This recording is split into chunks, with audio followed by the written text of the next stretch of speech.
All right. All honor and praise due to the Most High. I worship thee through the divine image of my wives. Amen. Welcome to the Horseman Law Podcast. This is episode 2. I'm your host, Mr. Ware, a.k.a. Tank. And this is Dorje right here. Big bro. For sure. So we got a lot of good feedback from episode 1. Excellent. People loved it. I'm happy to be here. I'm blessed to be here for episode 2. Beautiful. And if you're paying attention to the table, you see what we got up here. This is a chess set for those that don't know. So today we're going to talk about the importance of chess and what it means to the industry, what it means to us as a people. Absolutely. So break it down a little bit. Okay. I know you don't want to taught me how to play. So. Absolutely. Okay, so the game of chess, now, if you look at it, it's an 8x8 field, right? 64 squares, but I have 16, the opponent has 16, and we each control 32 squares. So the game starts with perfect balance, right? It's a lot about balance, the game of chess. Facts. Right? So if you look at how games end played by grandmasters, the overwhelming majority of games are draws. It's not a win or lose. So when you start to play the game, you're really playing the game in order for it to be a draw. You want it to end as it started with a draw, right? But throughout the course of the game, a person might make a blunder, or they might make some type of strategic move in one of 3 categories. So there's 3 categories. There's material, the pieces. Absolutely. The space, right? The 64 squares, and then time. So those 3 elements, space, time, and material, mirror real life, Facts, right? Facts.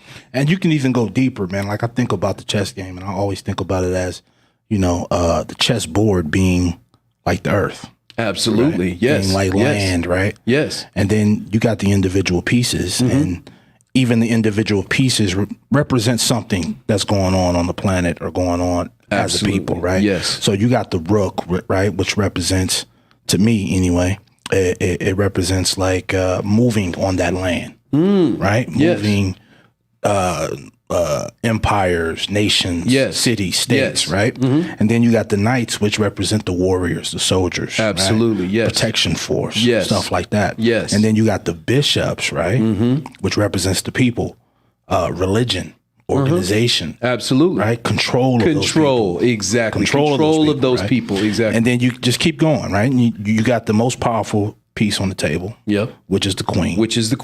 Which that reflects real life, right? Without a doubt. Our most powerful asset is our queens. Without a doubt. And protecting them and them protecting us, right? That's an amazing, interesting concept, right? And then if you look at the king, right? The king is nothing more, if you look at it from a power standpoint, the king is nothing more than a pawn that can move backwards and to the side. Right. His movement is a single space from either side, but he delegates. Exactly. Right. So, and I love that of the horse being land, and then the bishop being control of the people. Right. The horse is the protector, really, of the king. Right. Or the queen. So each one has one on each side, right? So the knight is really not controlled, but it is not really concerned about controlling the people. The knight's position is to protect the king. Right. It's the bodyguard. It's the exactly. The table. Basically. And this is why it's so important. This is why chess and playing chess and knowing how to play is so important to people in our field, right? Anybody who is a bodyguard or anybody who is a horseman, your job is to protect that king. Absolutely. And protect that queen. Yes. Whoever the client is, right? And another thing about the knight, which is really interesting, right? When you get into the dynamics of the actual game of chess, right? These are the power pieces on the back row, and then these are the pawns. Facts. But in order for the power to be actualized, it relies, all of these back pieces rely on a pawn moving so that they can get out. Right? If a pawn doesn't move, these pieces can't get out, except the knight. The knight can hop over. So the knight, as far as time, Right. is really it's Right. you know, it's a different type of power that no other piece on this back row has. And as far as radical movement, the knight has that ability. Exactly. Right? So as far as strategically, the knight can make those radical moves that are most detrimental to the other side. It's true. Right. Even with its forking pattern, it can really attack 3 pieces at once. Right.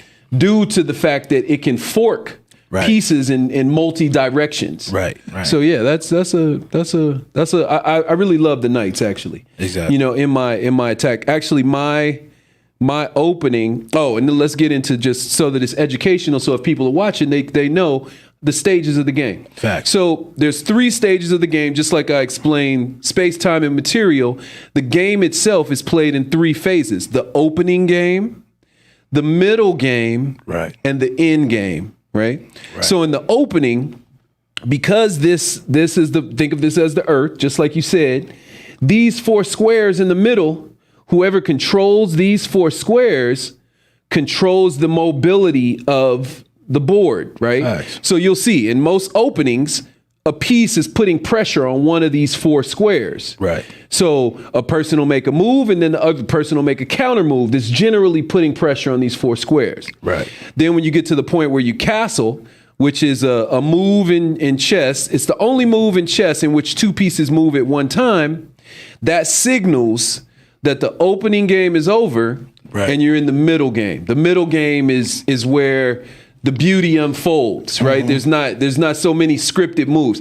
Openings are pretty scripted, right? Literally, if you don't know how to play chess, you could just mimic what the person does until they castle, and then it's like, okay, cool. Right. Now you get into the game. And then end game is generally whoever has more material. End game is more about material, right? So if a person picks up more material in the middle game and then they go into the end game with more material, it's more than likely that they have an advantage, right? Right. So, and this is how it compares, and this is how we could use it in the field, right? Opening game, like we just mentioned, mimicking. Mimicking can be very important when you're in the field, right? As a first-time bodyguard, or you out there starting off, you want to mimic those who are doing as good or better than you. Yes. Right? So you want to mimic their stance. You want to mimic not necessarily their style. You don't want to copy them. You don't want to copy them, but you want to mimic the good things that they're doing. It's interesting that this notion of mimicking also offers a layer of anonymity.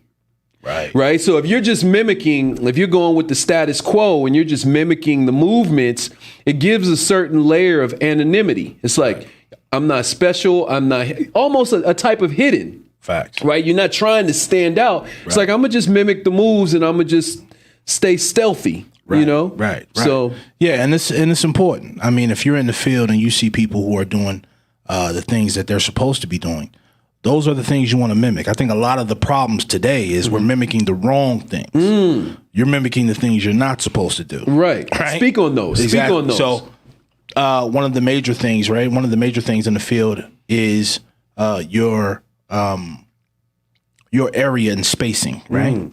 You want to make sure you're not too close to a client to where you're tripping over his feet. That's the cardinal sin. Right. Is tripping up over a client. You don't ever want to do that. Right. So you want to pay attention to your spacing. So when you're out in the field and you're just starting out, pay attention to the spacing of the good ones. Pay attention to how they space themselves between the client and the entourage, between the client and his significant other. Right. Those are really important. Right. So you want to make sure you're paying attention to that so you don't make those same mistakes that other dudes makes. I mean, I've seen a lot of guys come out here in the field and you trip over a client. That's it for you. Right. That's it for you. I mean, I remember when I first started and we were working for an athlete and you're walking through the casinos, you're walking to the fight, to the cage, to wherever that venue where that artist is performing or that athlete is performing. Right. The last thing you want to do is trip that athlete. Absolutely. He could twist the ankle or anything fall or anything be embarrassed, whatever. Spacing is so important. Excellent. I think it's one of the most important things that bodyguards can pay attention to in the field is watching their foot, watching their feet, and spacing and making sure they're not cramping the client. They're giving the client the space he needs, and you have the space you need to react to any situation. Perfect. So, and spacing still applies to the chessboard as well. Absolutely, it does. Everything we're talking about tonight when it comes to Horseman and when it comes to bodyguarding, it applies to this chessboard. It's so important that you learn how to play the game, you learn the strategies, the techniques, like you just said, opening, middle, end, because all those things apply to our field. Absolutely. So spacing, that's one to be aware of early on. What are some other like common like neophyte beginner type of? Oh, okay. Romaine. When he's ready, just go ahead, patch him in. Yo. My boy Ro. What's good with you, brother? What's going on with your family? What's happening? Good over here, man. Yeah, that's my brother Dorje on the line. What's up, Romaine? Pleasure to meet you, brother. How you doing? You as well. Great. Thank you for calling in, man. It's a pleasure. Yo, so I'm glad you called in, man. I'm glad we got some participation from you. Go ahead and tell us about what you're doing, and tell us about how it's going out there with you, brother.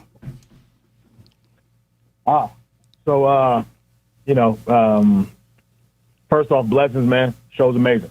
Thank I caught you. the first one. You guys are doing well. You know what I mean? Appreciate I loved you. it. I shared it with everybody. First off, Beautiful. Thank you. Appreciate it. So, I love everything you do. But as far as what I'm doing out here, man, is as of you talking about right now is like during COVID or just in general? Yeah, just give us some of those ideas you were giving me. We talked off air about some of the things our guys could be doing out there to stay productive during COVID, and I think it's important to get that information out. So go ahead, drop some of them jewels. Definitely.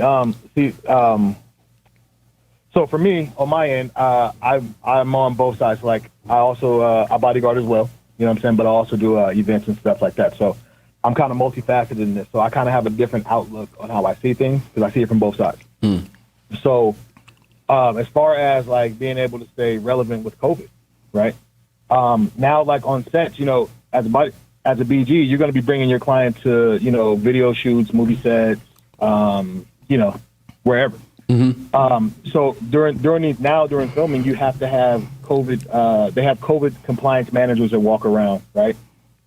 That separate everybody 6 feet apart, stuff like that. It's really the same job that you would be doing for your principal, keeping that space. Absolutely, right? absolutely. You never keep that space between threats, distractions, etc. Right. So if you end up getting, if guys were to go out and get these same licenses that these people have, you can come in and do the same thing and be more of an asset to your client or your principal. Now that's and big. You can actually control your set.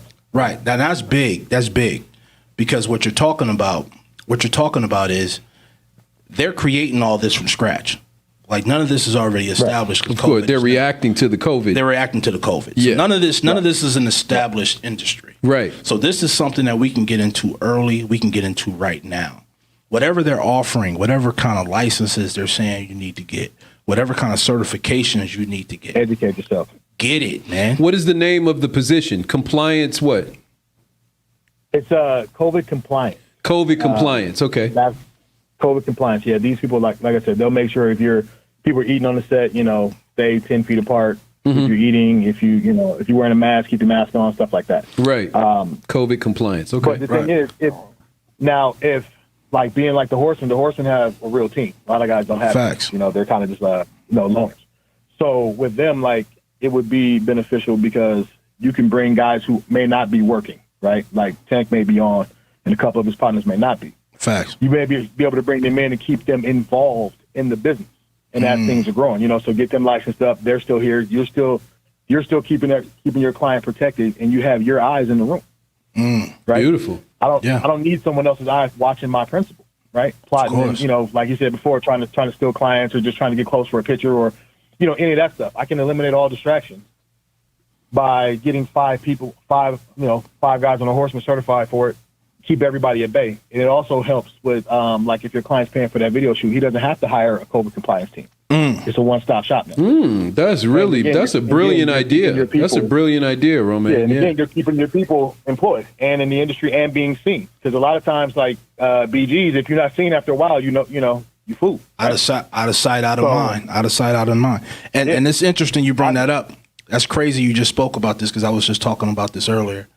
Tom Cruise flipped out on his set about people not being compliant with wearing a mask and this, that, and the other. Right. And this dude hired robots. No joke. Look this up. Google it. Robots. Wow. This dude hired robots to patrol the set to make sure people were 6 feet apart and wearing their mask. So it just goes to show you. That sounds staged. Facts, right? So it just goes to show you. Introduce AI. You see what I'm saying? Yeah. So it just goes to show you how fast the things are moving and how fast times are moving. And we need to stay up. Yeah. We need to stay up to date with everything that's going on if we're going to survive in this industry, because it'll pass us up. And I like the idea of it actually being a package, right? So it's like, you have the BG, but then you also have COVID compliance that, that comes in the package as well, and you said 5. I don't know like how many people they would have on set for COVID compliance, but is definitely enough for it to be a team where, maybe there's some leads and then there's a few COVID compliance and then you market it as a package, like, it's a package deal. Right. That's brilliant. Yo, man, I think that's great, man. I appreciate you calling in, and I love that jewel you just dropped. 100%. All right.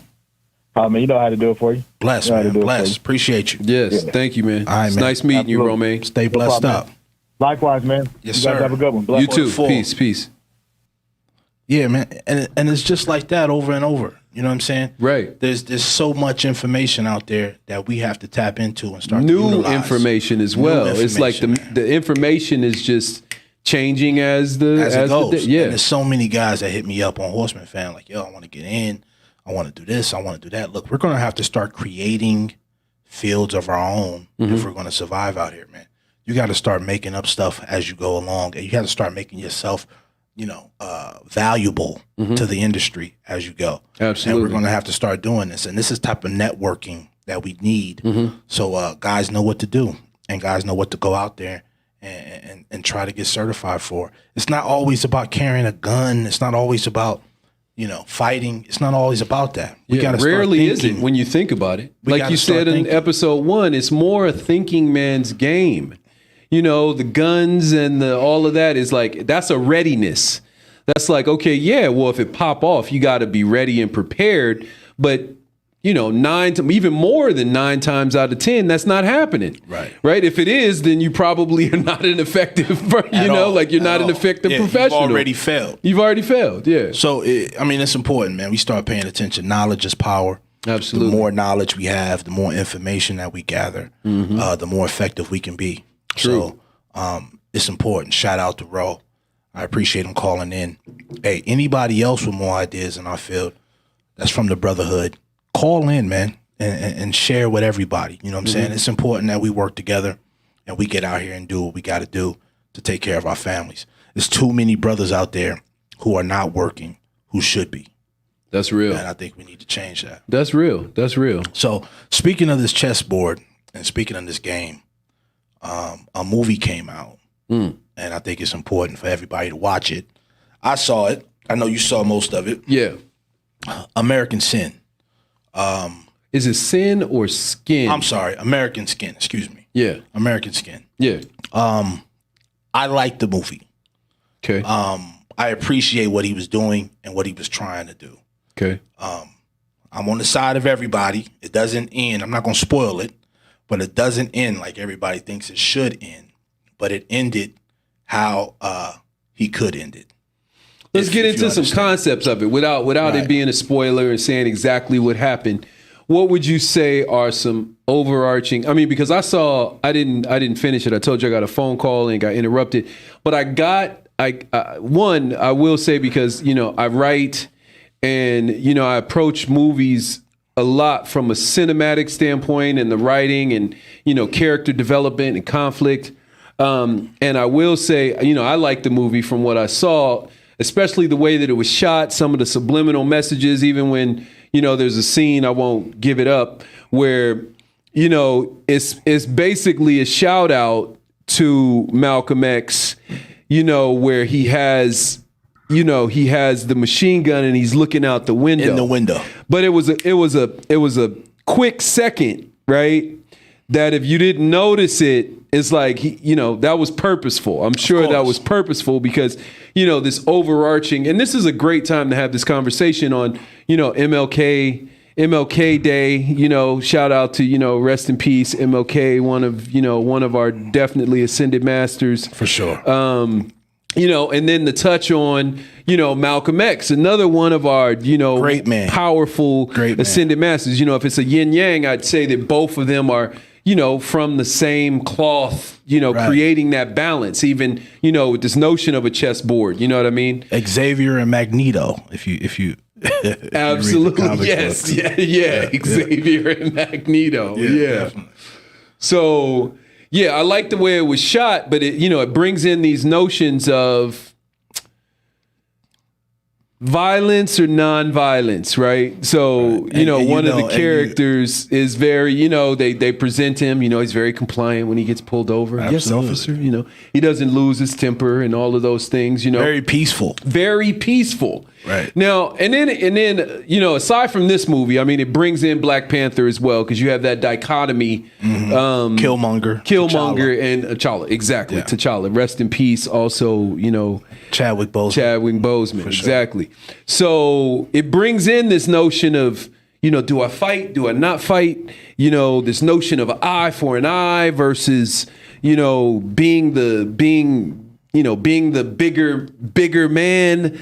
Mm-hmm. So, it brings the conversation to the forefront, and then for me, a lot of the frustration, because I would say, although, I definitely identify with, retaliatory behavior, which would move more into the camp of a Malcolm. Right. I also understand the logic and the patience, and the strategy and tactics involved in this non-violently waged war, that was carried out by MLK, even picking up Gandhian principles of nonviolence, right?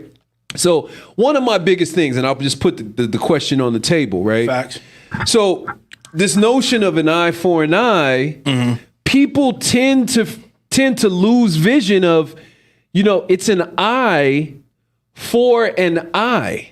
Not an eye for a toenail or an eye for a finger or an eye for, right? It's an eye for an eye. So I feel like a lot of the times the anger and the violence and the retaliation is directed recklessly, right? Now, in this scenario, because I did get to the point where he had the opportunity to sit across, if it was an eye for an eye, he had the opportunity to actually directly sit in front of the person, mm-hmm, that he would want to address that eye for an eye. Right.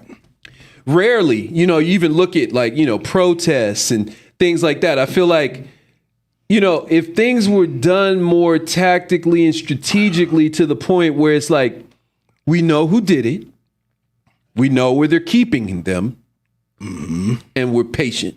You know what I'm saying? That's more. Now, this is where we have our debate, especially when it comes to violence, nonviolent and violent. Right. And you know how I feel about that. The only way to really get rid of violent men is to hire more men that are more violent. Right. Exactly. Right. That are better at violence. So, exactly. My point of view is just simply this. We have to do something different. I agree. Now, I go back to the chessboard. Mm-hmm. Now, the whole idea of winning a game or being good at chess is being able to think ahead. Absolutely. Be ahead of think ahead of your opponent, more importantly. And I think we've come to a place where they've thought ahead. They can predict our reaction to whatever happens. Can I touch on that? Because that you just said something that's very, very important in the discourse. So people think that it's action, reaction. Solution. Right? Action, reaction. Now, if it is action, reaction, you can easily be controlled. But in truth, it's action, choice, response. So if we were more responsive instead of reactive, Right. right? So, and then also to piggyback what you said of thinking ahead, not only do you have to think ahead, you have to think as your opponent. So after I move, I'm looking at my opponent and I'm like, what would be a good move for him? Based on my position, what would be a good move for him? A lot of people don't want to think about what would be a good move for an opponent because they think it takes away from their strategy. I don't want to think about what they're doing. Well, you need to see what would be a good move for that person. Facts. Because if they find that good move, then you can think ahead and be like, well, if they make that good move, what would be a good move for me? Right. And at this point, you have to consider the fact. And I think even Martin, towards the end of his life, Right. even understood the idea of maybe we're projecting too much of what we're going to do by taking violence off the table. Right. Because once you take violence off the table, It changes the game. it changes the game. Because you become predictable. Right, exactly. And actually they were coming closer together. Absolutely. So if you have a balance of, yo, we're gonna try and do it peacefully. Y'all want to deal with me. However, my brother Malcolm over there, you know, and that's full circle, right? That's full circle. So it's like that's why I feel like that's why systematically they were assassinated, because they were coming closer together. It wasn't an opposition where, you know, Martin hated Malcolm and Malcolm hated Martin. And that's the point. Bringing them closer together takes away the prediction, takes away being able to predict their next move. Yes. Because now you can't predict what they're going to do by them being unified and working together. Absolutely. And I think ultimately what I give props to the movie for is by showing something different. Yes. Right? It's something different than we always see. We always see the same thing. It's reaction solution. It's the Hungarian dialect, right? They provide you the problem. They provide you the reaction. They provide you the solution. Yes. And it's over and over and over again. Yeah. And anytime you're, if you want to call oppressor, if you want to call it dominant society, anytime they're providing you your heroes and they're providing you your enemies and putting them before you, That's control. That's control. That's the definition They're of control. controlling you. Yeah. They're controlling you. Absolutely. So, and then realizing, that's what I'm saying. If you stretch that 2-part dichotomy out of action, reaction, Right. action, reaction. If you stretch that out to action, choice, response, realizing in any scenario, I have a choice on how I'm going to move. facts. Automatically that makes you unpredictable because they don't know what that choice is. How is he going to respond? So to say, I know how someone's going to react, then to say, I really don't know how they're going to respond to that. They could respond in hundreds of thousands of different ways, but a reaction generally is, is very predictable, like you said, Exactly. So, I mean, I think the movie's dope. I think everybody should watch the movie. I like it so far. I do like it so far. I think you should watch it. I mean, my wife can't stand the movie. Well, okay, so now let's get into the criticisms of the movie. Right. So without giving too much away, Right. what are their gripes with the movie?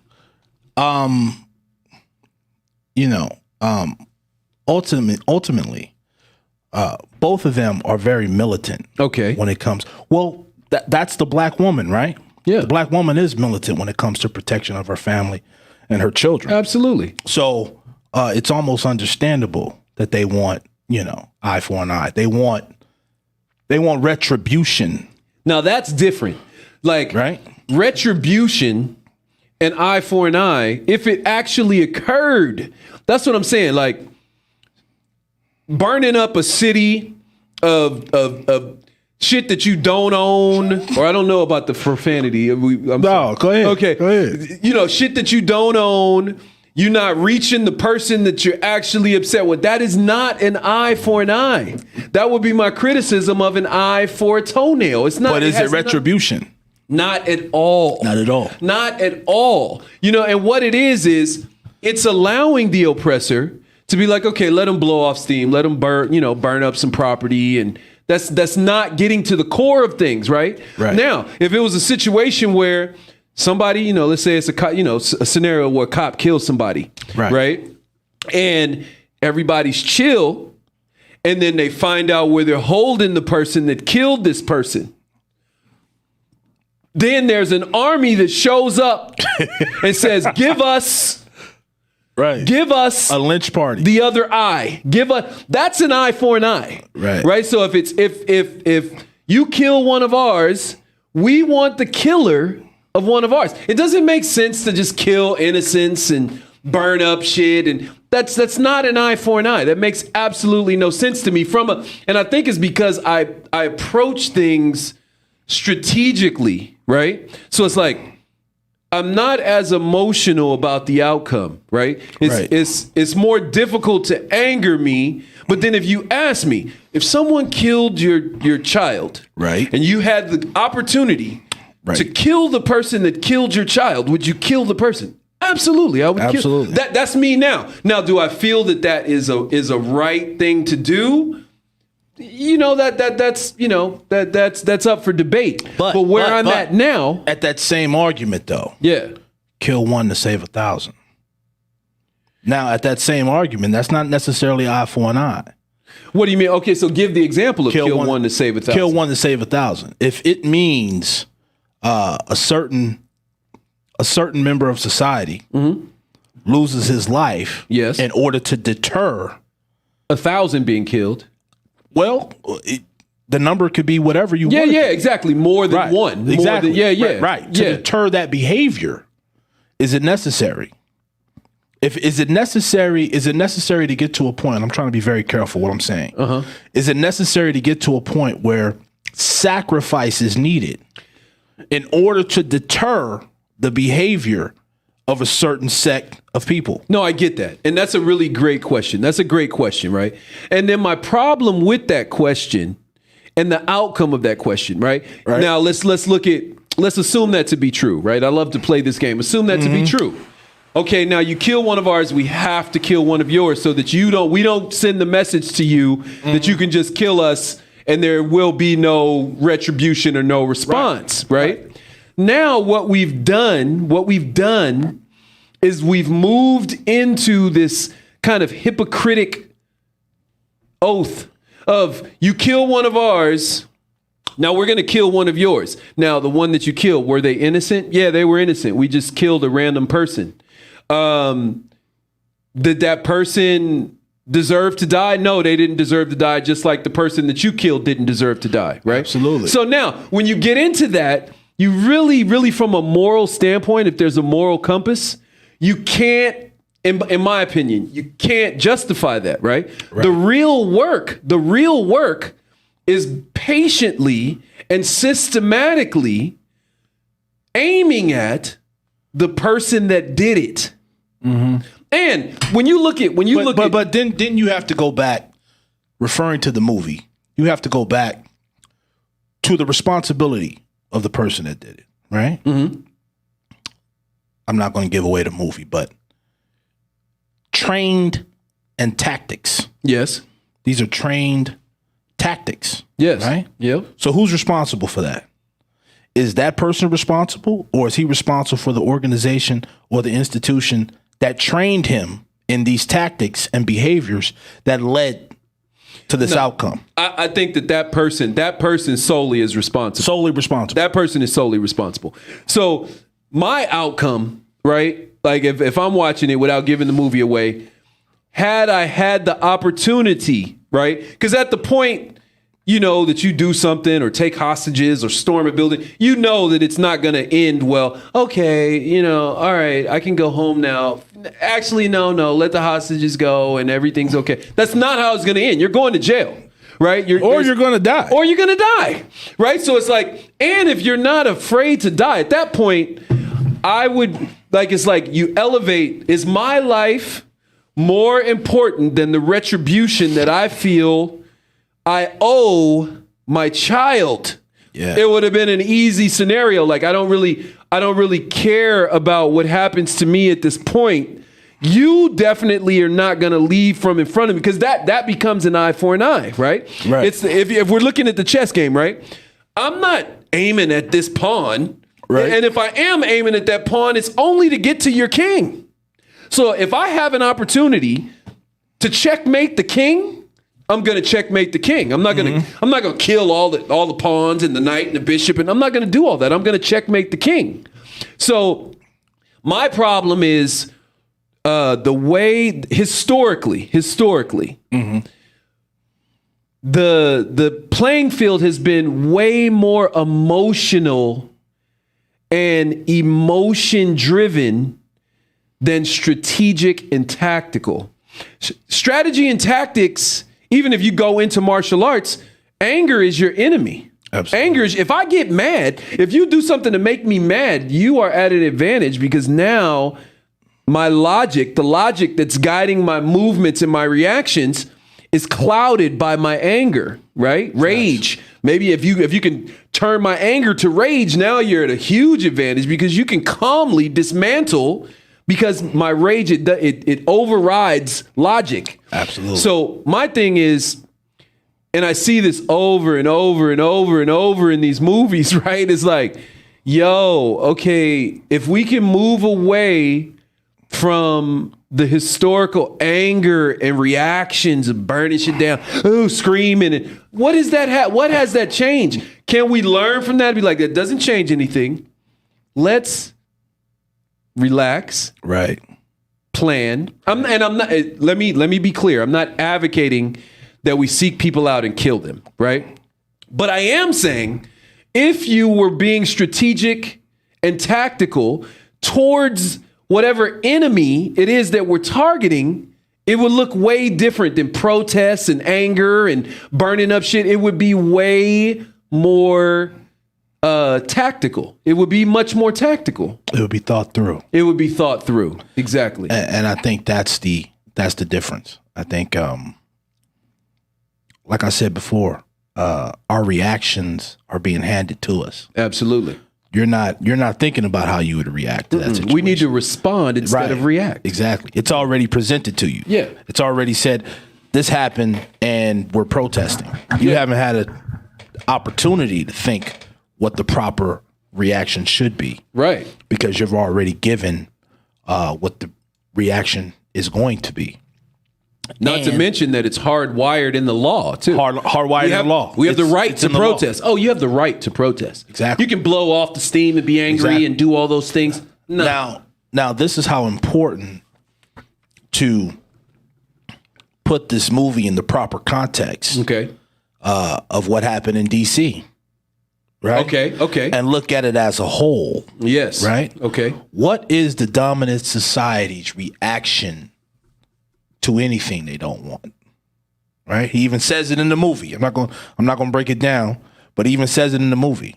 Yeah. We are the only people. Yeah, I got to that part. I heard we are the only people in this country expected not to react as a human being. Mm-hmm. Now that's important. No, and I don't agree with that statement, though. I don't agree with that statement. We're not the only people, right? So if you look at a power dynamic, any other immigrant, anyone that is not in the so-called owning class, right?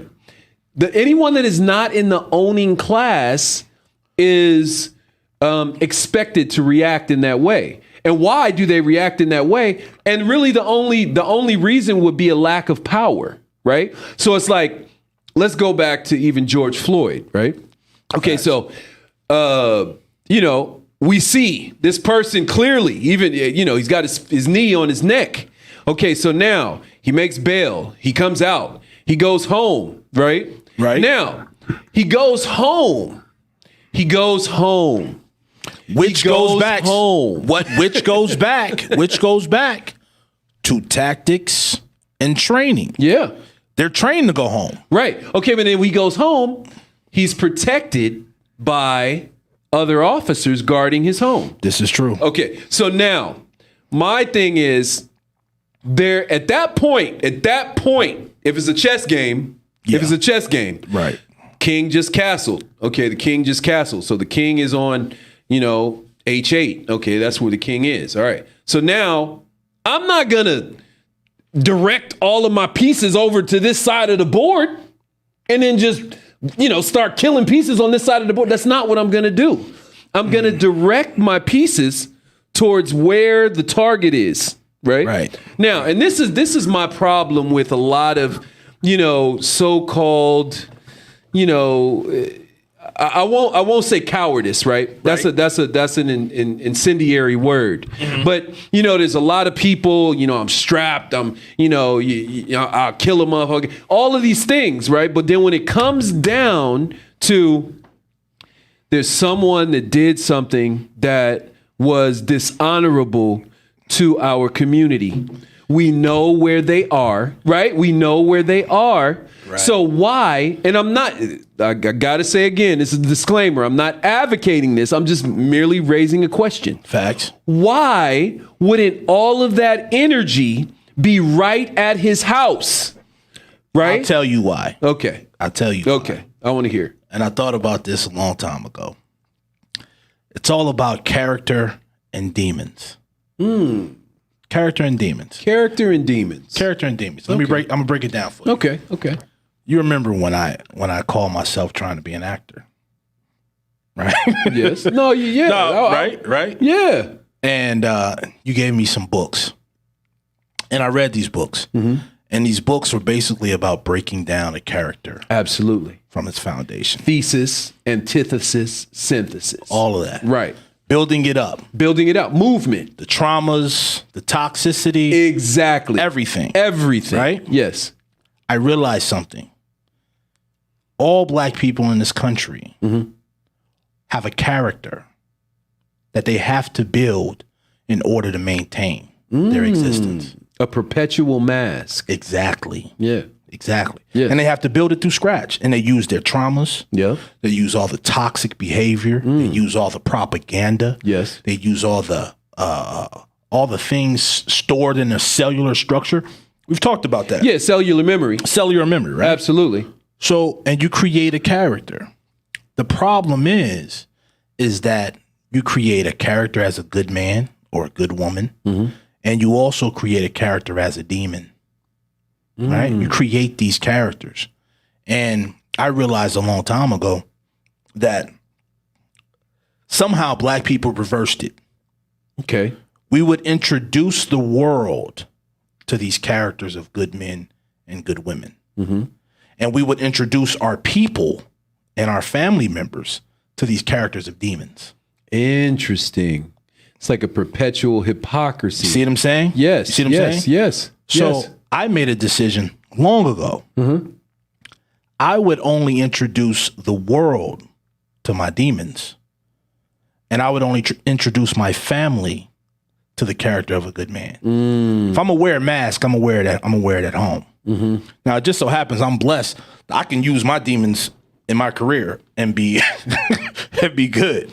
Right. when you said that, it reminded me of, I forget what song it is, when the Wu-Tang and the child is like, my father was when he talks about his father was like a killer for the emperor. Absolutely. And then they sent the assassins. So you're saying you wear the mask of really how evil you can be to the world.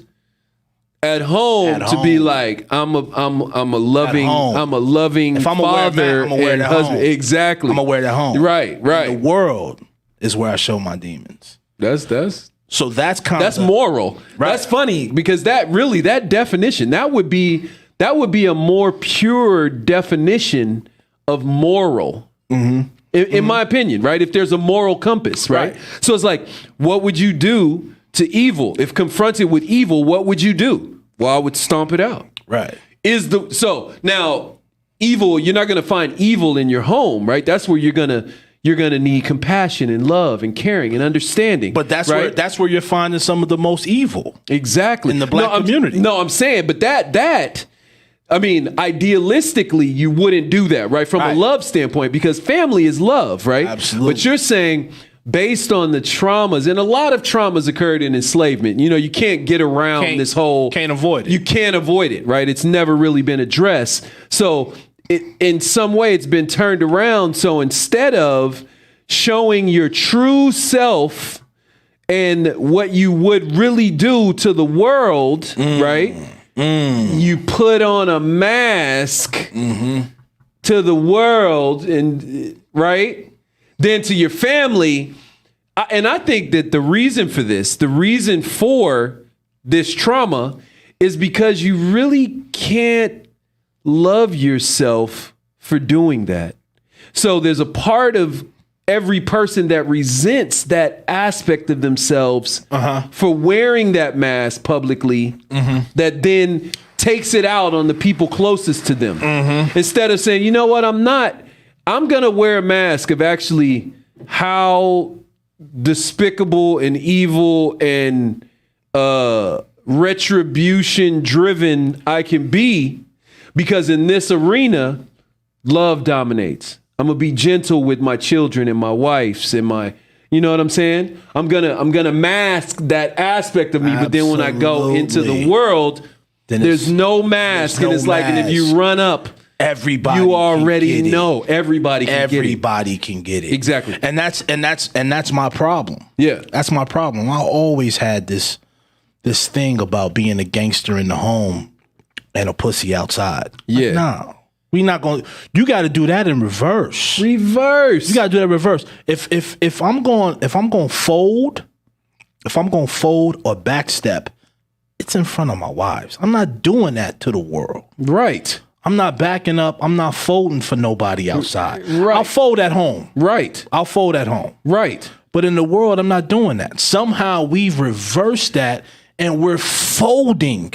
We're folding in the world. And the irony is, right? Now, if you put it, a lot of people won't understand that, right? That'll go over a lot of people's head. So let's say the world equates to battle.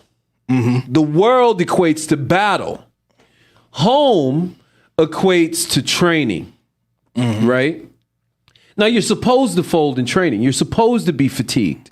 You're supposed to work out until you fail, right? That's how you grow. Momentary muscular failure lets you know I've worked my muscles so much that it's failing. That's what you do in private, right? Now, people go into the world and turn that around. It's like, yo, no. In the world, you should actually be directed on not failing. Right. Now, if you do fail, that's where camaraderie comes in, right? Because no one's perfect. So you surround yourself with people that know that, yo, this game time, I know you're on point. If they see something happens in which, you know, you suffer some type of blow, they got your back so that you don't fail. That's where teamwork and that whole concept, even with brotherhood, exactly. This whole notion of Horseman, right? Like your job is not to protect the client. Your job is to protect the person next to the person protecting the client, and then the other person down the line, right? Facts. Right. So it's like people get that backwards. They get that backwards. And then I have it irks me that this whole gangster persona, instead of it being like, yo, love, compassion, understanding at home to your women and your children and your family. Absolutely. And taking that, and when you leave the house, knowing that is the battle. Now, the battle is not at home. Exactly. Now, sum that all up. And if you go into hip hop, you sum that all up with Jay-Z. Right. One verse. And I think he said, you killed an artist. I forget his name. No disrespect. No disrespect. Right. But you killed an artist, and George Zimmerman is still alive. That sums all that up. Sums it all up. That's all. You can't call yourself a gangster, a killer, a gunman, whatever you want to call yourself. Not only that he's alive, right? Now this is my issue. because I really do consider We're not advocating any harm be done to George Zimmerman. Not at all. Exactly. Put that out there. Facts. We're just talking about strategy and tactics. Facts. Around this whole notion of chess, right? Facts. Being a tactician. Start this game out. Okay, go ahead.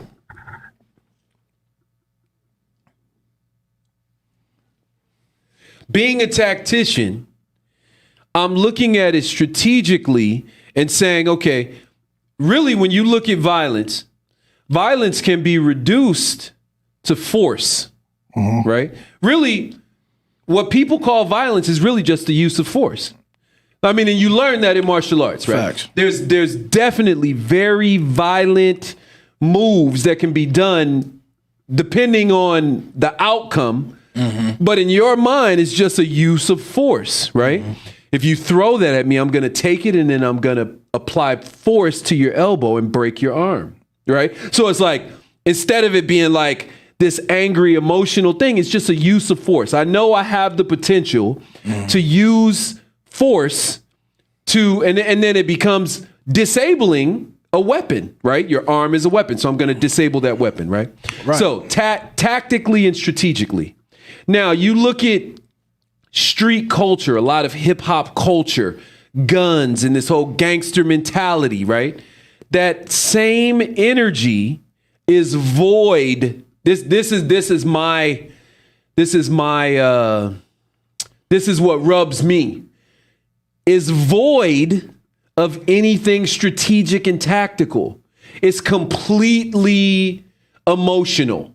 It's completely emotional, right? And then a man will be quick to say, oh, women are so emotional and men are logical. Well, let's be real. Yeah. Let's be real. Because we're talking about reversing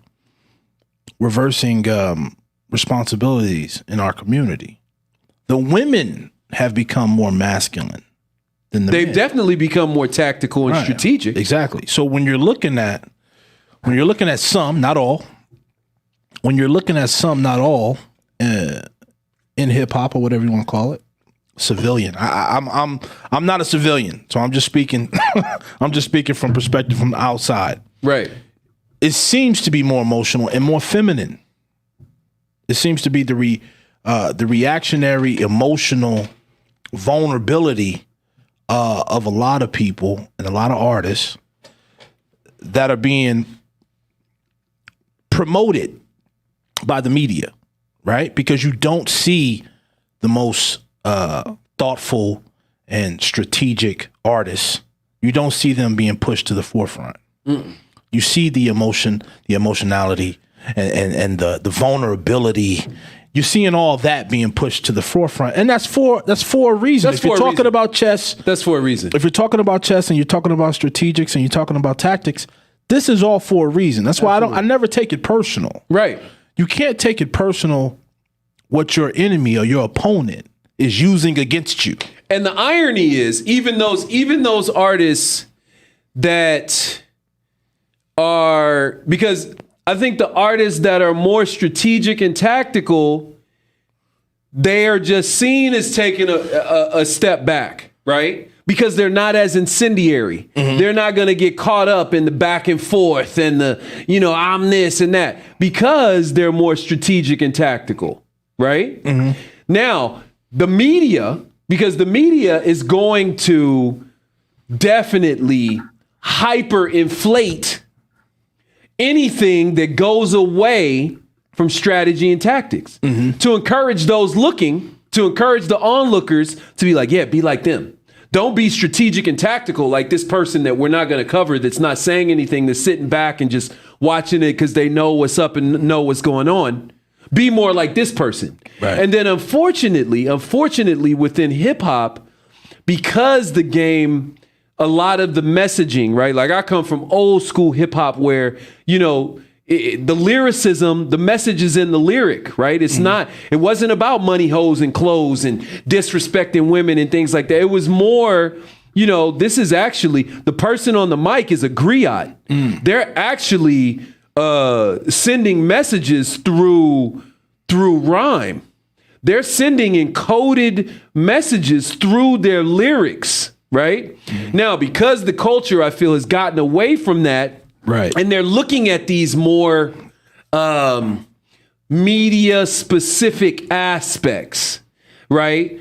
I don't want to say buffoonery. I'm trying to think of another word other than buffoonery because I know that that's an insulting word. But when you take a lot of the meaning out of what I feel the origins of hip hop and that passing on of a secret message through lyrics and rhyme is encoded, then it's easy to control that. It's easy to control that because now the person that's actually in the forefront is completely disconnected. They have no idea about strategy and tactics. And I come from a place of, I mean, anybody that knows me personally, I'm not necessarily a fan of that genre of music, of hip hop genre of music. Neither am I. I'm a fan of certain artists that I've grown closer to personally because I know their personalities. Yes, I'm a fan of lyricism. Right, I would say I'm a fan of lyricism. And that kind of brings their lyrics to life. Yes. Knowing a person personally brings a little depth to their lyrics. Absolutely. And you wouldn't know them. So absolutely. From that aspect, I'm a fan. But just from the outside looking in, I understand the artist aspect of the genre. These are artists. These are artistic creatives. Yes. Right? And they have to go through their whole process and, whatever's happening at the time and all that. And I get all that. I just wish that more artists understood tactics and strategy and how they were being used. Right. I don't mind you having, your artistic expression. And that is the evolution. That's really the evolution of hip hop. It's the idea of that artistic expression being used by the dominant society against you. And you not knowing it. That's really to me. Now, if you are aware of it, right? So it's like we made 2 moves, right? 3 moves, right? Okay. So now a move builds upon a move, builds upon a move, builds upon a move, right? Now, if I come and I look at a chess game, I can immediately look at the board and I can analyze the board based on how it evolved. Right. I can know, okay, if I came across this game, I would say, oh, they're in the opening game. There's been 4 moves, right? Okay, one piece is developed. The knights, I can analyze it, right? Now, someone that doesn't know that, now let's say we made several more moves and it was in the middle game, right? Someone that understands the chess game would know this isn't the opening game. It's in the middle game. And you can assess who, space, time, material, you can analyze the board. Now, the problem is with a lot of artists, because there's a disconnect, right? From even back from blues to jazz to toasting, even brought in from the Caribbean and Jamaican culture of rhyming and, anything from the past influence on hip hop, because there's a disconnect from that. You don't understand the game right now. That's not to say that the game isn't in middle game. Right now, if I come up and the fact of the matter is that the game is in the middle game, it doesn't change the fact that the game is in the middle game. Right. But if I don't understand, there's 3 phases of the game. There's an opening game, and this is what happened after the opening game. And then after the middle game, there's an end game. If I don't know those aspects of the game, I'm at a huge disadvantage, right? Major disadvantage. Especially if you're trying to carry a message. So, and then I feel like hip hop in its origin was message conveying. But there you go. That's the question. Is every artist responsible for carrying a message? I don't think so. I think some artists can be artists. Some artists can just be abstract art. Absolutely. Right? I agree with that. I don't necessarily have to bear the responsibility of carrying a message. No. I definitely agree with that, because the middle game is not the opening game. And the end game is not the middle game, right? It's totally different. Right. Now, my problem comes in them being unaware of the other aspects. Now, if someone said, you know what, it's not really for me to do. I'm just an artist. This is my thing. This is my expression, right? If they purposely and humbly denounce the studentship, right? Then okay, cool. I get that. But I also feel like within any type of artistry, you're eternally a student. You're eternally a student. There's never a point where you know it all. There's never a point. And that's my problem. A lot of, when you look at hip hop, not only is it that I know it all and what I'm doing is the best and the dopest, there's a disconnect from the actual platform that you're standing on.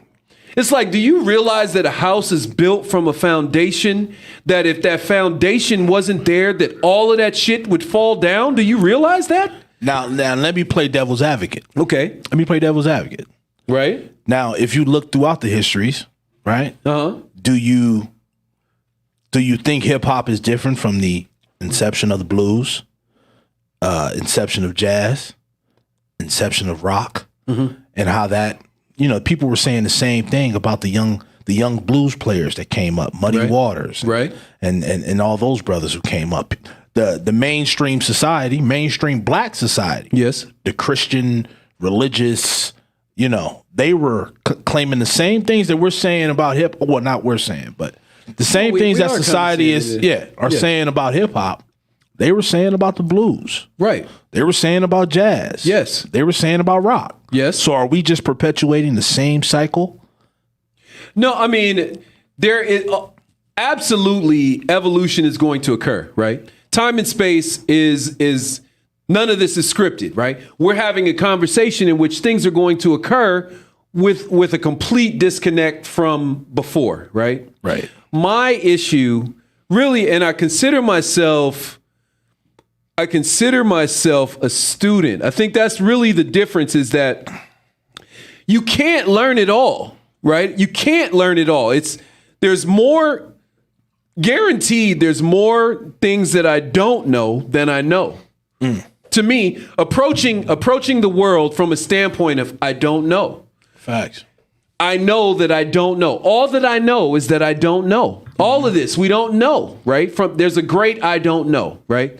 But from an honor standpoint, if you're looking at it from a cultural standpoint, right? And I would call myself a speciesist, right? I do believe there's only one a speciesist, right? Speciesist. Where there's only one race. Yeah, that's another debate. That's another debate. But we can have that later. We can have that later. So it's a respect. It's a respect for the contributions of us as earthlings in this world, right? So now you can't discredit what melanated people in this world have accomplished. You can't discredit, even if you just say, let's not even go back to, different levels of melanin. Let's just go and talk about hip hop as an entity.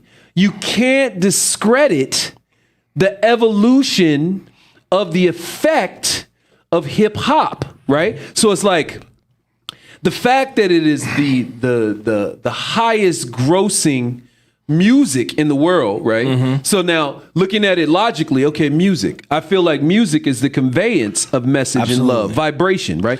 Every culture on earth has some form of music. Not to cut you off, but not to mention the scientific proven of the effect of beat with lyrics over beat and how it affects the brain.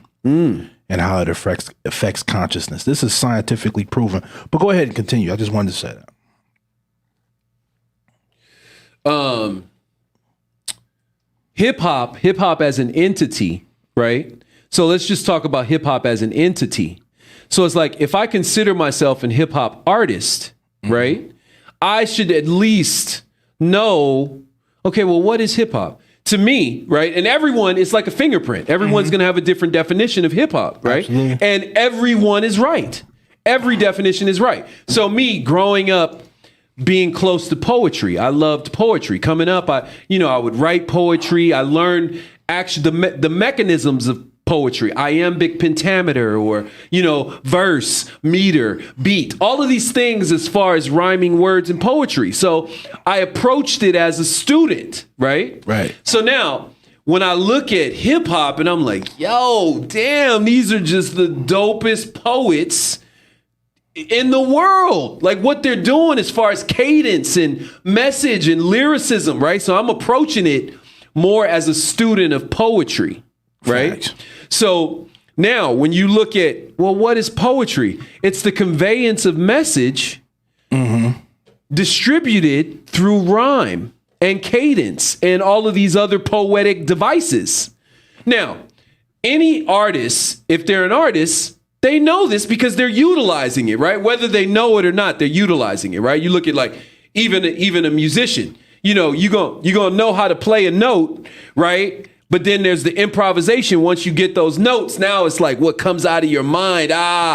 That's the creativity. That's the art, right? So now that's like, okay, but that doesn't take away from, I know that everything that I'm playing is predicated by a note. I feel like a lot of times in hip hop, it's the undermining of that science. It's the undermining of, it's a science of poetry that originated to convey message, right? Right? If you don't know, okay, and then when you get into like folklore and folktale and the blues and, how message was conveyed through seemingly music and singing, but it was a message on what was going to happen. Facts. That to me, a lot of that disconnect, once you create that disconnect, it's almost like, okay, well, the message portion of it, the strategy and tactics portion of it is dead. Right. Right. So then when I'm looking at like the new form of it, I'm like, okay, I get it. That's a beautiful cadence. And he's spitting. Okay. Yeah. I like that cadence. It's a dope beat, the beats and the, all of that. But when you look at message, right? Me being like what I would consider a purist, if there's not a deep message for me to actually link back and understand where this is coming from, then I'm going to be less interested, right? So your point of view is that every artist, regardless, is responsible for their content and their messaging. Without a doubt. They should take it seriously as an artist. They should take it seriously as an artist, right? Now, then the delivery and the outcome, the audience is the deciding factor on, is that dope or is that not dope? Right. Right. But the problem, I don't agree with. I don't believe the audience has a say so. The problem is the media controls what the audience thinks more than the artist does. Absolutely. That's my problem. Right. The media controls what the artist thinks more than the artist does. So then you have to say, is it the artist or is it the media which is providing you the diet of the messaging that you're getting? Oh, it's absolutely the media. It's absolutely the media. It's absolutely the media. Without a doubt. So therefore, to me, that's what takes off the responsibility to the artist. You see what I'm saying? Because then the responsibility becomes the consumer. Because the consumer has to make the choice of what messages they receive. Then you're playing to the consumer. That's when you get into power and money and fame and popularity and all of those things. You're playing to the consumer, right? No artist, in my opinion, an artist, and I always said this just from being from the Bronx, and like my introduction to hip hop was as a child in the Bronx watching this come of, right? Then moving to the West Coast where I felt like the West Coast has the best business. You're aging yourself, but go ahead. Continue. Well, it's okay. It's okay. I'm still, I still look good. You know what I'm saying? So the West Coast has, in my opinion, the best businessmen, right? If you were to look at the evolution of hip hop, the West Coast was about business and money, right? It was like, yo, I'm trying to get that money. I'm trying to actually put something out and go platinum and make that money. Whereas the East Coast, I consider, and this is just my opinion, the Facts. East Coast was like the artist was like, I don't give a damn about money.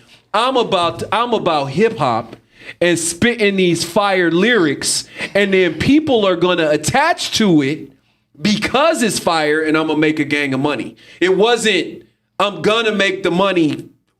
That's the driving force behind it, right? So I feel like when you mix the art with the money, now it's in a certain way, it's been contaminated on a certain level, because now you're at the bay of those that pay you, right? So it's like, hey, they don't really, it's like to quote Jay-Z again, right? He was like, truth be told, I want to rhyme like common sense, but I did $5 million. I ain't been rhyming like common sense. You know what I'm saying? So it's like, really the art is in like the lyricism of it. But then when you look at like getting paid, it's like, okay, well, every artist, there's also the ambition and aspiration to be signed and to be wealthy and to be famous and get that paper and elevate. So that's the apple, right? That's the apple. So me as a spectator, right, and a poet, I definitely consider myself, a poet as it relates to being able to analyze hip hop. If someone were to be like, yo, analyze this verse, right. I definitely consider myself as a student of it, and someone that has listened to hip hop could give an opinion that would be that would have content. But now, as of late, I'm just like, nah. I'm more into wordless music. I'm more into trip hop, and the beats are banging, and that's really the hardest part. Is that the beats are banging so hard that the programming, right? You can't not be programmed, because the beats are so hard that it's going to enter your subconscious, and you're going to get that messaging. But, I'd rather just listen to the hard beats and not have words, because a lot of the words at this point, minus a handful of artists that I still feel I would consider them lyricists, right. Without naming any names, like they still, from a hip hop standpoint, as far as like the artistry of delivering messages lyrically, without a doubt, they're mwah, right? I could listen to it all day, but for the most part, I feel like there's a void in that. So I would agree with you. I wouldn't call myself a hip hop fan. I couldn't even tell you I couldn't even tell you the top 10 current hip hop artists. Yeah, no disrespect to all hip hop people who listen to it and all that good stuff. I'm old school. You know me. I'm completely old school. Sam Cooke.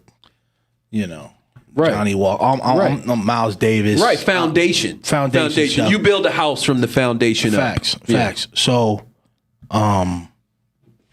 but I understand, and I get it. I understand the perspective from others, and I just don't believe. No judgment. Yeah. I just don't believe the responsibility can be completely thrown on these artists' shoulders when you have media corporations and all this other stuff who are responsible for promoting the propaganda that people listen to, without a doubt. Without a doubt. They're victims. When you look at it from a standpoint of they are victims. Right. My issue is, as a spectator, it's like, yo, come on, from a strategy tactic standpoint. Yeah, I get that too. You got to break that shit down and realize that you're a victim, I get that too. You got to understand that you're being used. You got to know. It's getting ridiculous. I do understand that. It's getting ridiculous.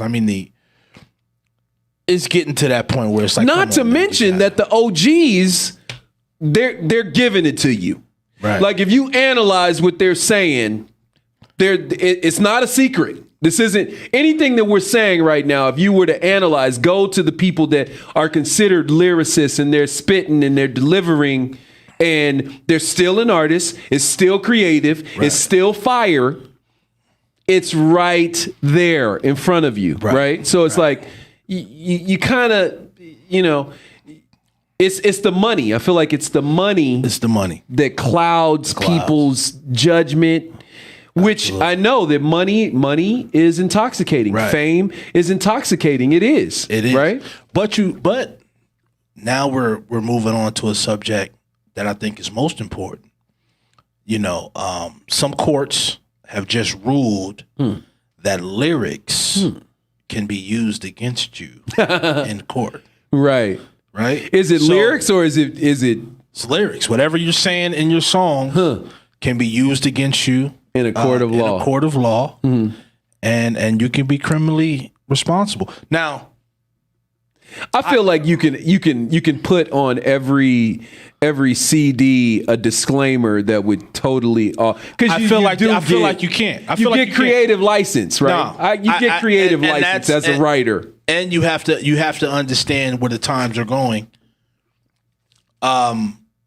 We can't expect equal treatment in law. You can't expect it. Yeah, and just how they can against them. They're using their social media against them.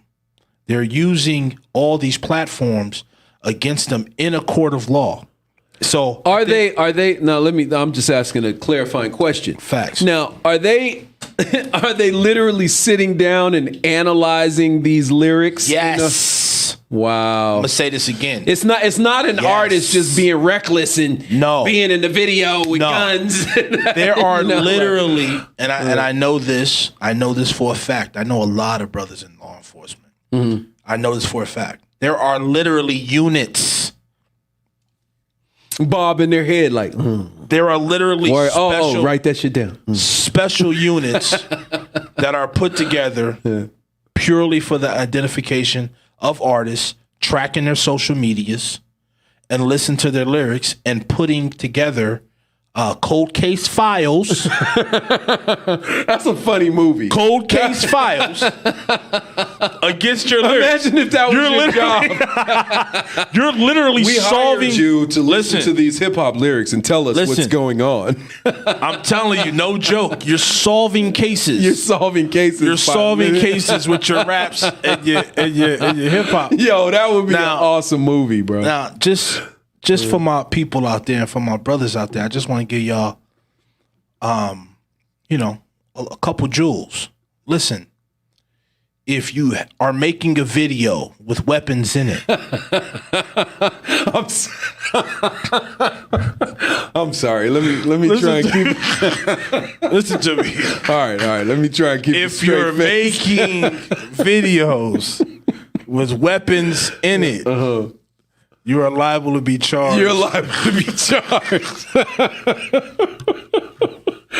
I mean, for weapons charges. Just in case nobody told you. If you're talking about killing someone and it's actually accurate information, it might come back to you. You're liable to be charged. Now, I ain't trying to make fun of nobody. I'm just saying, you'll never be able to say, nobody told you. And I think that's important. That's what we are now.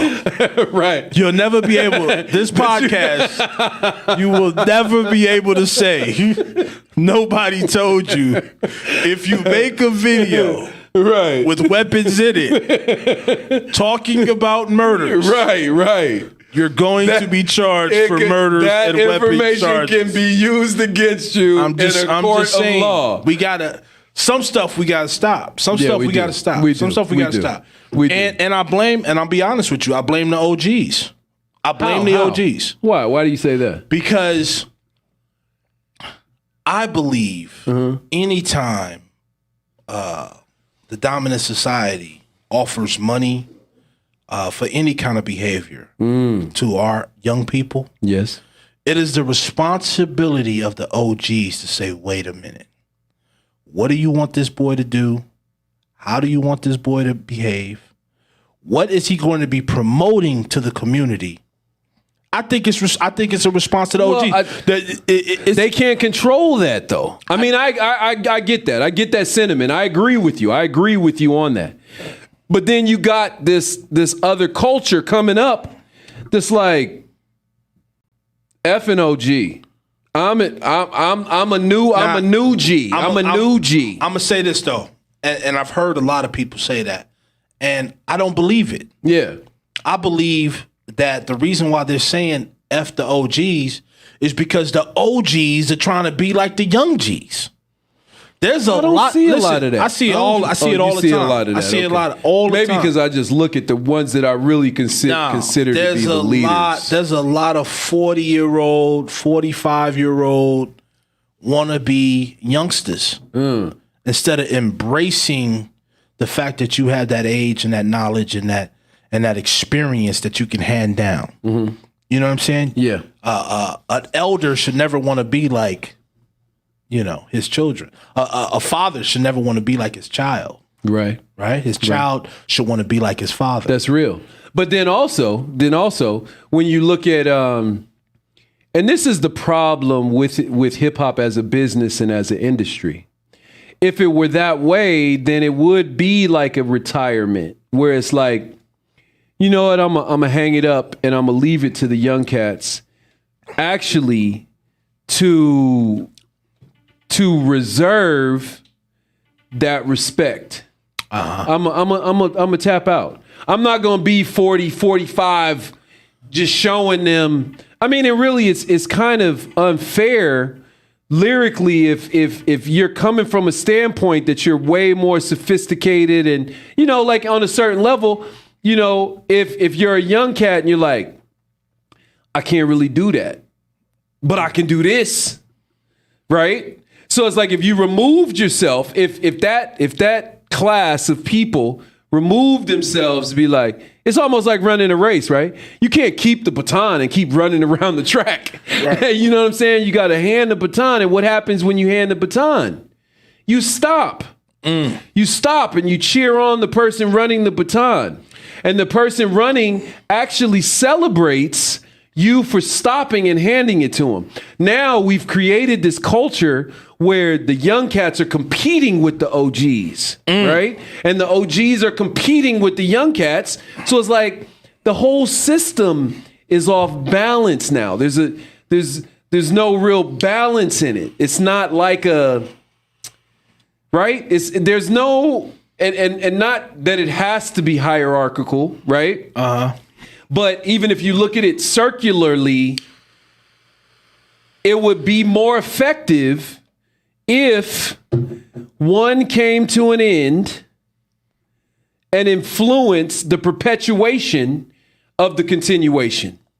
That influenced the perpetuation of the continuation as opposed to competing with the I feel like it's people running the race, then it's like, yeah, I got this running thing down. Then the person takes off. Instead of handing the baton, they start when you did, and it's like, oh, I can run with you too.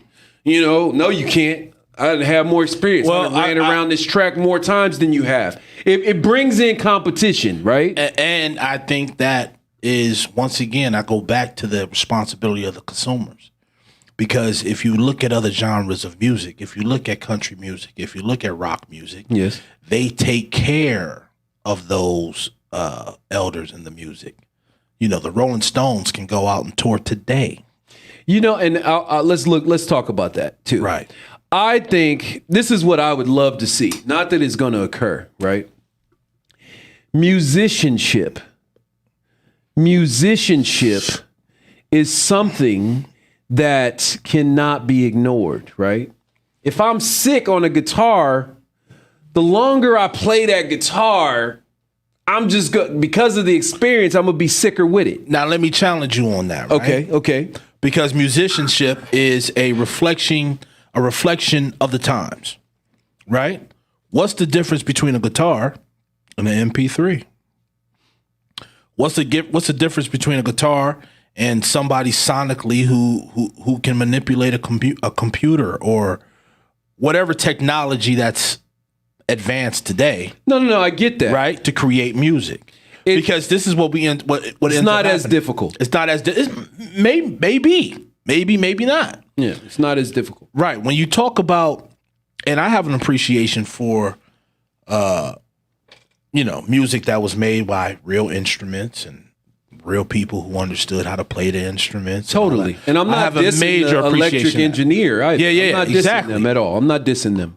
But at some point we have to recognize that the aspect that technology is advancing. and that we're in a new age.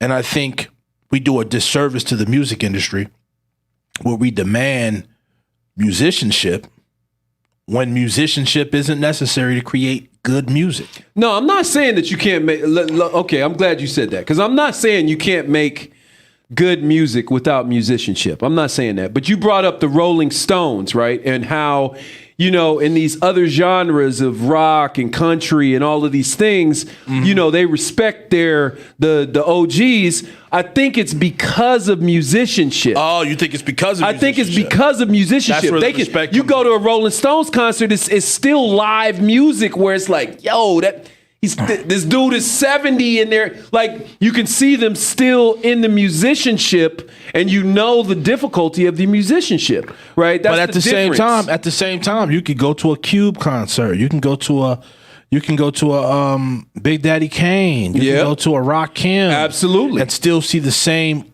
artistic ability with their lyrical ability and without a doubt, with their way to play through the music and play through the beats and stuff like that. Without a doubt. So I think the appreciation is still capable. We're still capable of appreciating our OGs in hip hop just the way they appreciate their OGs in rock and jazz and hip hop. I mean rock, jazz, and country and stuff like that. I think the difference comes in the disconnect from, we don't look at the lyrical messaging of the time, right? Like you brought up the Ice Cubes and the Big Daddy Kanes and the, you know, like the OGs. We don't appreciate the lyricism of what they're contributing and what they did at the time, right? Because a lot of it, when you look at lyrical progression and cadence and hip hop, of course, it's going to progress from all these different eras, right? Right. Now, when you look at musicianship, however, a guitar in the 60s is going to be the same as a guitar in 2022, right? That's true. So a guitar lick in the 60s is still going to be a guitar lick in 2022. That's now, true. That's true. The messaging, people are ignoring that, yo, the messaging and what we're doing within hip hop, if you rob the OGs of what they were doing with what they had at the time, you've missed the whole thing, in my opinion, right? You've missed the whole thing. You're walking into a house not knowing that, you know, in order for these walls to stand up, it had to be on a foundation of a slab that was 90 degrees. And if that was wrong, I could walk into this house and the whole thing could collapse. But because it was put up nicely, now it's one floor. And in order for this first floor to be sound, the foundation had to be sound, and then the joists for the ceiling of the first floor had to be sound in order for me to stand on that to get to a second floor. People are just walking in, ignoring the architecture, right? Like if you look at it like from a building standpoint, they're ignoring the architecture. Now, yes, you were able to walk it. You were able to helicopter into the house, right? But you're ignoring like, yo, the technology of the helicopter in order for me to land on this helipad and come in at this level and walk into this level. All of this is predicated on the fact that this whole structure is sitting on a concrete slab that has beams, that has joint. You know, it's a disconnect. Yeah. And I'm not saying everyone has to go that deep into it and know how to build a house from scratch. That's not what I'm saying. I'm saying, but to at least have some understanding that, yo, I can't quote every, you know, original rapper or lyricist. I'm guilty of that as well, right? I only know what I know. But I do know that from an evolutionary standpoint, as it relates to hip hop, I know that there was an evolutionary process. And I'm not going to diss those that even made it possible for hip hop to be where it is today. I'm not going to do that. But I feel like, you know, in this whole culture of trolling and, you know, being disrespectful and talking shit and doing all those things, it's seen as cool to diss that whole process. Well, if we're talking about the universal laws, and if you're talking about that universal law of the pendulum, it swings to one extreme to the next. I think it's only inevitable that pendulum swing back the other way. And I think it's only inevitable that, hip hop changes. Do we have the time to wait for it? I don't know. But I know for a fact that we've hit an extreme, and that extreme has to change. And I think we've hit an extreme in society. So if you pay attention to that pendulum, things will eventually swing back the other way. And I think we have to take advantage of it as a people when that change happens. Without a doubt. And act accordingly. Yeah. And the evolutionary process of hip hop, I agree with that 100%. I feel like the evolutionary process of hip hop, the nature of it is change. Right? Because you can't harness change. At all. Improvisation that's the beauty of it, right? At all. Yeah. So it's like, but at the same time, there's also an understanding. Let's talk about that pendulum swing. We know that because of friction, that the pendulum is going to slow down.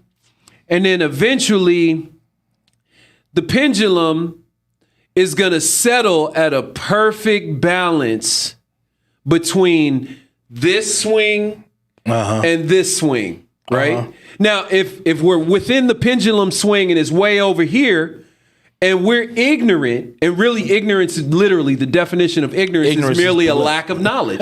But it's it just is a lack of knowledge. Yeah, and it is bliss. Yeah. Right? So if you ignore and you stay in this blissful state and you ignore the knowledge that, okay, there is a counter to this that was over here that is just as true as this swing, and just as I'm here, evolution and change, guaranteed. The only thing that is guaranteed is that there will be change.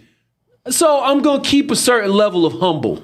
I'm going to keep a certain level of humble while I'm doing what I'm doing as an artist. Right. Right? I feel like that notion of humble is gone in certain elements, and it's like completely gone. Now, I don't judge it. I don't judge it though. Yeah. I always go back to the aspect of these are artists, and some artists are abstract.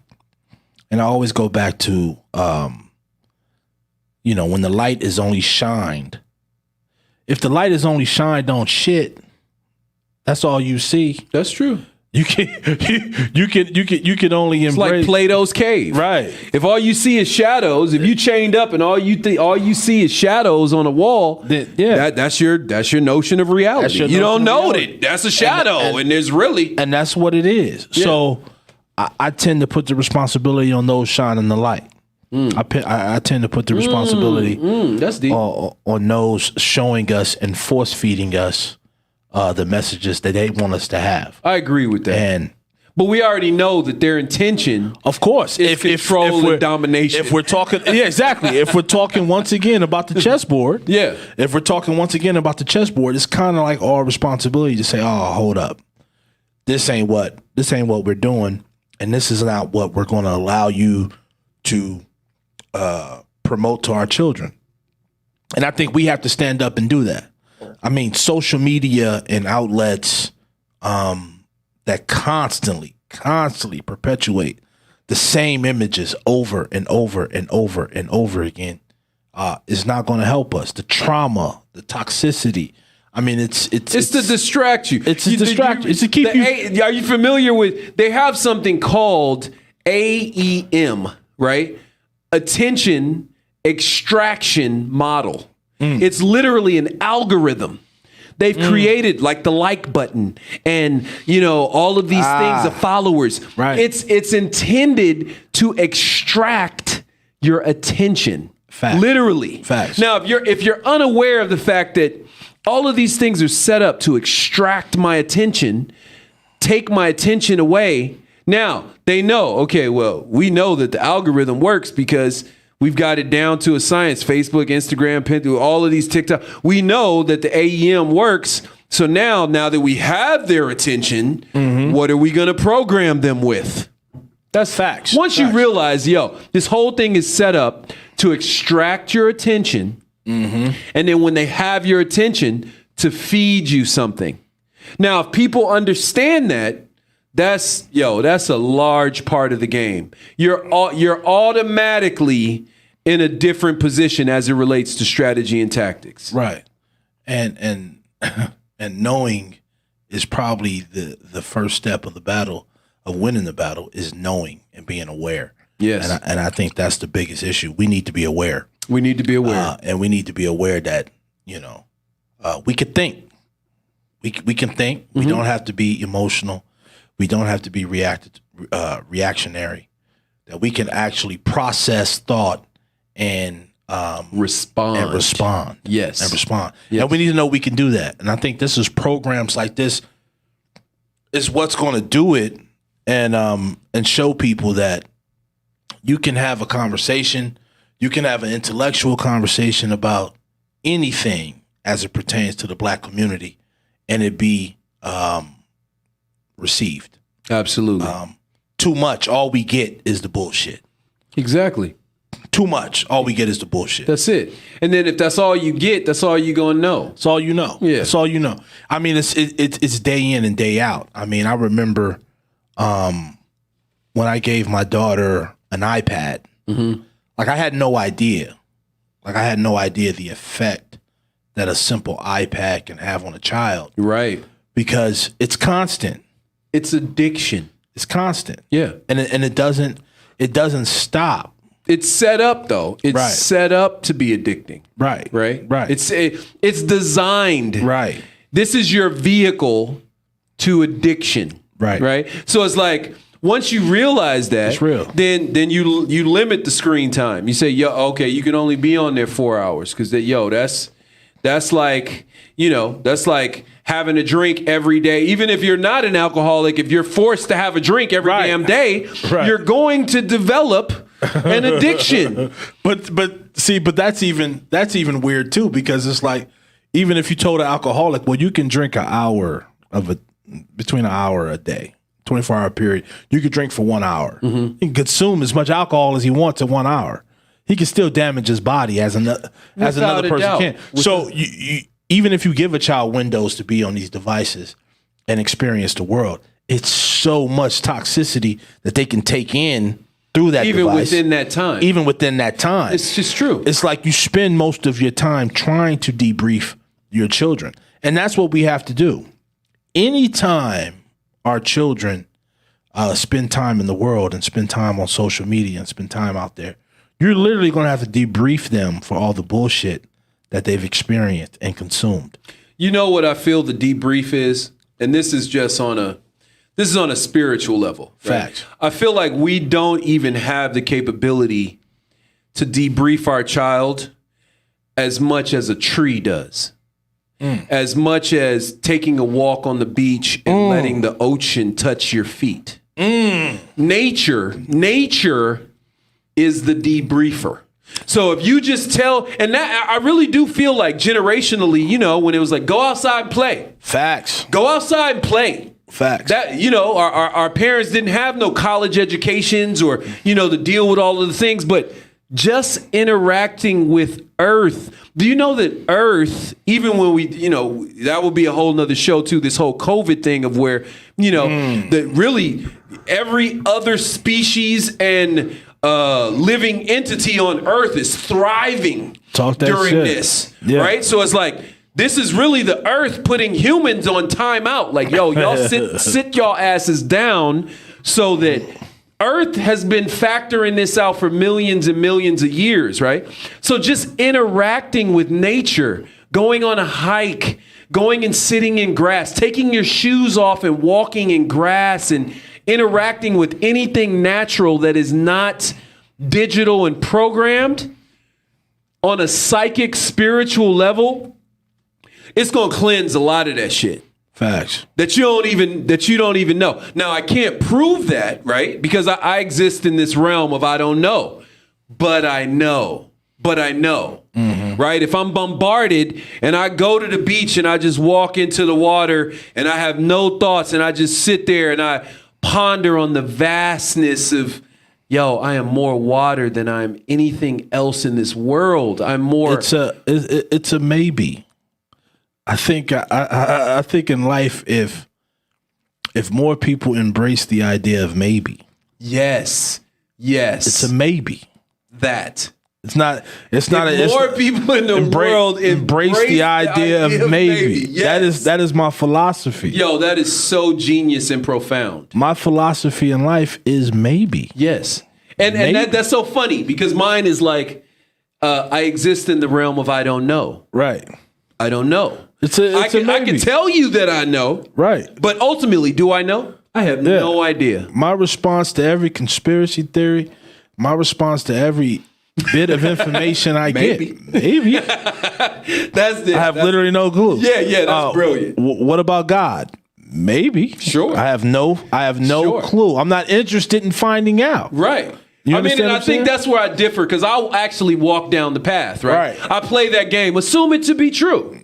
Right. Assume it to be true. Okay, let's assume that there is a God. And then you walk down that path, but I don't know it. I mean, but assume it to be true. Let's talk about it. Let's discuss it. I mean, don't get me wrong. I believe in the Most High. Absolutely.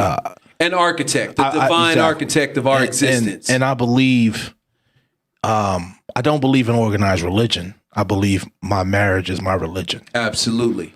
So, because it's based in love. Exactly. Love is the greatest religion. Right. So, I worship.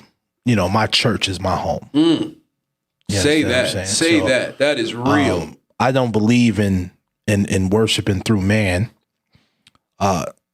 Outside of myself, if I'm gonna worship through anybody, it's gonna be through my wives. It's not gonna be through.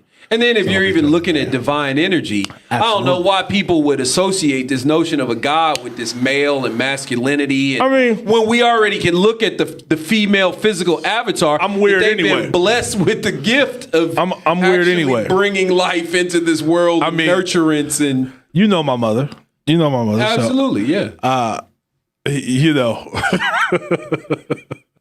Anytime I bring up that God is a woman, it's a complete. I'm sure it's a complete. But think about it because of religion. Because of religion, because. But if we're talking science, and we're talking nature, the closest thing to God is the black woman, without a doubt, scientifically, without a doubt, scientifically, yes. So all of civilization, spawns from, you know what I'm saying? Exactly. The black womb woman. of the black woman. The womb of the black woman. Exactly. There's no way you could that can easily be defended. Easily. Yeah. And there's no way you can convince me otherwise. On a genetic level, historic level, yeah, exactly. Now, unless you bring into white supremacy, which is, on a genetic level and on a scientific level, absolutely. The black woman is the birther of all of this. Of all of it. Yeah. Of all of it. Mm-hmm. So then you have to go back and ask yourself, why is it so important that the black woman be separated from the black man? And then you get it. When you back to the chessboard. Yeah. When you get to the conquer.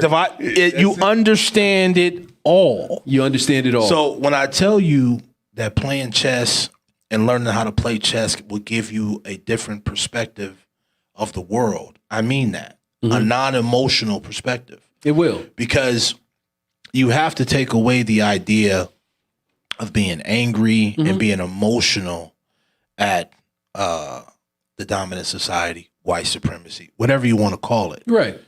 When you understand the chessboard, I see what you're doing. It's an analogy of life. Right. I see what you're doing. Take those mechanisms, all the things that we touched on, time, space, material, tactics, strategy, right? Even just those 5 elements, right? And having an awareness of those things is definitely going to change your entire perspective of even having a human experience. Absolutely. Yeah. Absolutely. So I think it's important. I think it's important that you guys learn, and not just for the bodyguard industry, but period. My people, period. Learn how to play the game without emotion. If you learn how to play the game without emotion, you'll be at least 2 steps ahead of the dominant society. Say that. I mean, we saw what emotion looks like in DC. We saw that. So if we can play the game without emotion, then we'll be ahead, and we could possibly win. I don't think that we're in as bad a place that it looks like. I know it looks bad. But I don't think we're in as bad a place because, like I said, I go back to the universal law. I don't think we're of the pendulum. They want you to think that you're in a bad place. They want you to think. They want you to think you're in a bad place. The fact that you're here, the fact that you are here means that you are in the game. Facts. The fact that you are advancing means that you are playing the game well, right? So it's like understanding that. Don't even deal with the naysayer, right? The naysayer, it's so funny because I learned to play chess even as a young child in Washington Square Park, right, where some of the best chess players in the world are. And part of their strategy and tactics is to talk shit to you while you're playing. Right, distract you. Just to distract you and get you upset, right? Right. So it's like now, not only are you doing strategy and tactics, you're doing strategy and tactics under duress. Right? That's really what this world is. It's like, oh, you feel like you can do that, but can you do it when, we discriminate against you, and then, we do this, and then we have the media, and then we show you all these images of yourself, and then they're all just traps. Right. When you understand that traps are a part of the game. Traps are a part of the game. Now, is it wrong for me to try and trap you in chess? No. Absolutely not. It's your duty not to fall for the trap. Facts. So then if you don't fall for the trap, me as the person playing the game, I have a different respect for you. I look at you and be like, oh, he saw that. He knows that if he did that, I would have did that. If 3 more moves, I would have took his knight. Right? So I feel like that's where we're at. We are at the point where we're constantly falling for traps. Or our father taught me the greatest lesson when he spoke about the minefields. And he basically explained to me that his job was to walk through the minefields, right? And show me the path through the minefield. That's right. To avoid the mines. There you go.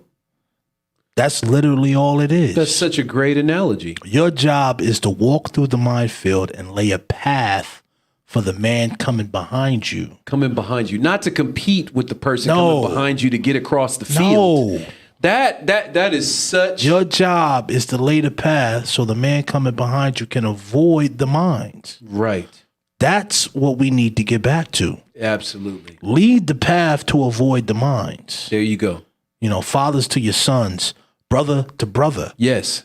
If I'm coming through the path, I'm going to lead you through so you can avoid the mines. Yes. And that's what this podcast is for. Yes. That's what this information is for. I've walked the path. I'm going to try my best to lead you through. Right. To avoid the mines. Based on the mines that you've experienced. Based on the mines that I've seen. Yo, no, don't step there because there's a mine there. Not only what I've experienced. What the man in front of me led me through. That part. You understand what I'm saying? Exactly. And once we get the wisdom, right? The wisdom. I'm only walking the path that was laid before me. That's real. My mentor, Jay Kane. Right. The path he walked, I'm walking through. Right. So the path you come up behind me, walk through. Yep. The only difference now is that we can't afford to make that such a small unit of people. We're only reaching a small unit of people. We're not in a place where we can do that. We have to reach the masses. Especially with our reach with hip hop, right? We go back to hip hop, the largest, most successful form of music on the planet. Right? So it's like with that, with great power comes great responsibility, right? Facts. So it's like, okay, we know there's an element of great power, but there's a lot of people that are shirking that great responsibility. It's time for us to step into the responsibility of doing exactly what you said and guiding those coming up behind you through the minefield. Absolutely. And this was episode 2. Episode 2, man. And we didn't get to finish our game. Nah, but you know, it continues. It does. It's the beauty of you can literally email a move a day. You can play a chess game for a year if you want. Straight up. So I close and open every podcast. With all due praise and honor to the Most High, I worship thee through the divine image of my wives. Amen and good night. Peace.